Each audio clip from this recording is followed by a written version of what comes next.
Hello everyone, আজকে নিয়েছি নতুন আরেকটা রেসিপি। তার জন্য কিছুটা জল গরম করে তার মধ্যে একটু সামান্য সাদা তেল ও নুন দিয়েছি যাতে স্প্যাগেটিটা দলা পাকিয়ে না যায়।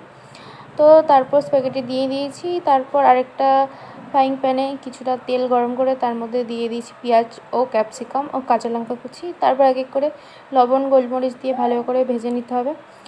তো দেখো স্প্যাগেটিটা সুন্দর ছাড়া ছাড়া হয়েছে। তারপর ওই প্যানেই দিয়ে দেবো তিনটে ডিম দিয়ে উপর থেকে লবণ আর চিলি ফ্লেক্স দিয়ে ভালোভাবে ক্যাপসিকাম আর পেঁয়াজের সাথে মিশিয়ে নিতে হবে। তো মিশিয়ে নেওয়া হয়ে গেছে। তো এর মধ্যে দিয়ে দেবো ম্যাগি মশলা দিয়ে একটু ভালোভাবে মিশিয়ে নিয়ে তার মধ্যে দিয়ে দেবো সয়া সস, চিলি সস ও টমেটো সস, 3 রকম সস দিয়ে ভালোভাবে মিশিয়ে নিতে হবে। ভালোভাবে মেশানো হয়ে গেলে তার মধ্যে দিয়ে দিতে হবে স্প্যাগেটিটা। তো দিয়ে দিলাম স্প্যাগেটি। তাও ভালোভাবে স্প্যাগেটির সাথে মিক্স করে নিলে রেডি হয়ে যায় স্প্যাগেটি। তো প্রথমবার বানিয়েছি, তো রেসিপিটা কেমন লাগলো অবশ্যই জানাবে।